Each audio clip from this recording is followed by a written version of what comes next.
Not all wars are fought on the battlefield. Most are fought in the mind. Case, point, and proof. Have you ever considered just how cartoonishly unrealistic it actually is that virtually all study results that we receive from white sources favors whites over blacks? To have study results so one-sidedly favoring one racial group over another, as we're experiencing them favoring whites over blacks, is absurdly unrealistic. It's actually fraudulent propaganda designed to instill the myth of white racial superiority into the collective subconscious minds of black people. White social scientists determined a long time ago that doing so makes us more compliant with white dominance over our lives.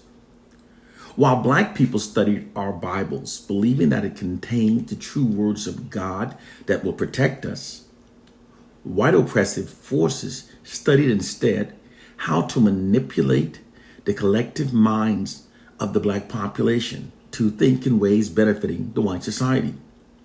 They then used that gained knowledge to mentally enslave millions of black people. Because we put more emphasis on studying our Bibles, we therefore have little understanding of how our collective minds are being mentally enslaved. Our focus on religions have made us easy victims for those who have studied how to manipulate our collective minds. Case, point, and proof. Here's the true reason why black people are learning more black racially affirming facts from each other than we do so from within our white governed schools. According to white social scientists, in order for a ruling class to maintain its position of social dominance over its subordinate population, the education taught within the society must exalt the ruling class, and it must deny the subordinate population of an affirming education. This conditions the subordinate population to accept their subordinate status within the society dominated by their oppressors. Education is much more than a matter of developing students' cognitive abilities in math, language, and science. It is the process of imparting information, knowledge, and values which best enables students to realize their highest potential. Study shows that how children behave is greatly influenced by what they're taught to believe about themselves. Therefore, it is extremely important that children be taught of the many contributions made by their particular group. Students can then reference these messages about their particular group to acquire their self-image and assess their potential and capabilities in relation to these messages.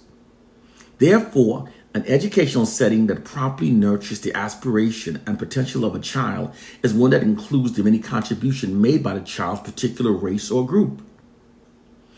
This is a basic human need, and it is the basis that children use as a point of reference for their potential. It is particularly important for children living under difficult circumstances to know about and be able to identify with members of their group who can help them to feel good about being members of the same group. This basic human need is being deliberately withheld from black students during their educational development. For most black students, our schools are the places where we first experience the implication that there's something inherently wrong with being born black. This is by deliberate design. The white educational system's failure to adequately provide black students with a racially affirming education is being done because for a ruling class to maintain its position of social dominance over its oppressed population, they must condition the oppressed from a very early age to accept their own subordinate status and to adhere to the authority of the dominant culture. To do so, the education given to the oppressed from the time that their minds are young and most impressionable must be the type that denies them of a racially affirming education. When the oppressed population is denied of a racially affirming education, this psychologically conditions them to accept their subordinate status within a society dominated by their oppressors. White social scientists describe this nefarious practice as merely instilling a value system into the collective subconscious minds of the subordinate population that makes them adhere to the authority of the dominant culture.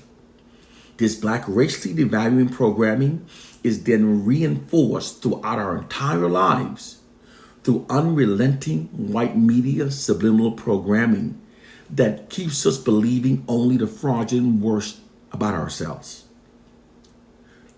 The white media's unrelenting negative depiction of black people that amplifies the negative to the point that it distorts our reality is much more than just biased media reporting.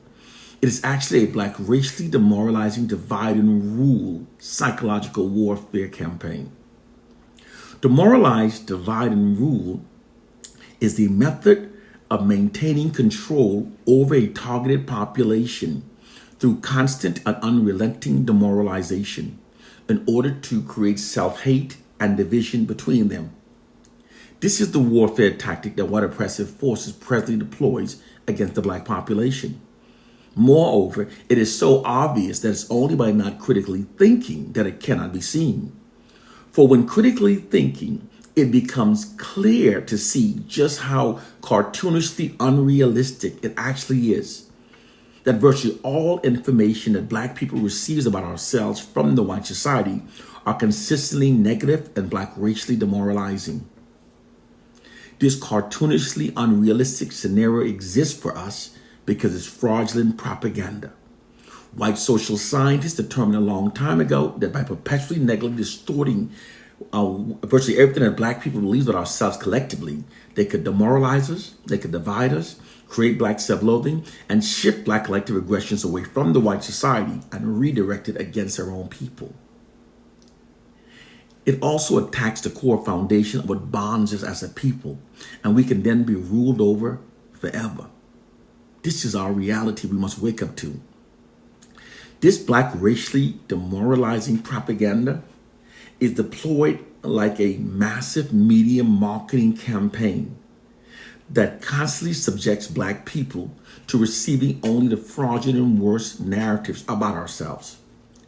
Within this system, fraudulent black racially demoralizing propaganda is being pumped unrelentingly into the unsuspecting minds of the black population without being challenged or counterbalanced by an equal amount of black positive racially affirming information. It conveys the subliminal message that black people are now our own worst enemies and that we therefore need whites to govern over our lives. Moreover, that black people should admire, respect, and trust only whites. This system is extremely effective because when black people are repetitively presented these noted narratives from trusted white media sources, it can be very difficult to resist its implied propaganda programming, especially when the propaganda is being told daily and so unrelentingly. The basis of this concept of warfare works by affecting the subconscious minds of the black population through unrelenting demoralization. This psychological warfare tactic works by tapping into the immense power that shame has over the human mind to mentally enslave millions of black people. Its weapon is the demoralizing message that it carries and the way that it adversely affects the black population in terms of our behaviors. With time, being unable to refute the constant negative information being told about us, many black people eventually comes to accept those narratives as being true. The constant taunting of negative propaganda unconsciously influence how many black people perceive ourselves, creating division and self-hatred among us. It also shifts our frustrations and our collective aggressions away from the white society and directs it against ourselves. It's why we always walk around speaking negatively about ourselves. It's easy to hear black people talking negatively about ourselves.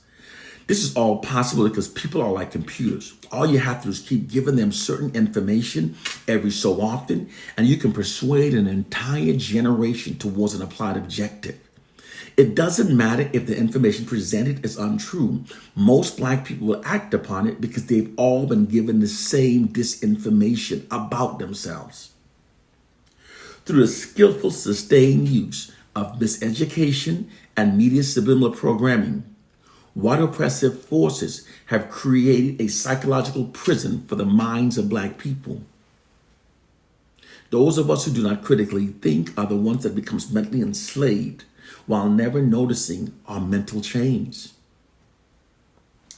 This psychological warfare system provides the white society with a more efficient method for controlling its black population. For unlike the past blatant racist systems that black people were easily able to identify and therefore develop counter strategies against, this system is not easily recognized nor comprehended by many of its black victims. This psychological warfare program works so well, in fact, that it not only makes black people more compliant with white dominance over our lives, it in fact, in many cases, makes black people prefer it. It is at the root of both the profound division and self-hatred now afflicting so many black people. The oppressed will always believe the fraudulent worst about themselves. That's a quote from Frantz Fanon. It is time to wake up to our reality. What's terrible also is whenever those of us who've studied this try to teach this, the religious black people tells us to shut up and just keep reading our Bibles. It's how the religious group has been mentally enslaved and brainwashed to act as wardens of their own mental prison. It's time to wake up to our reality.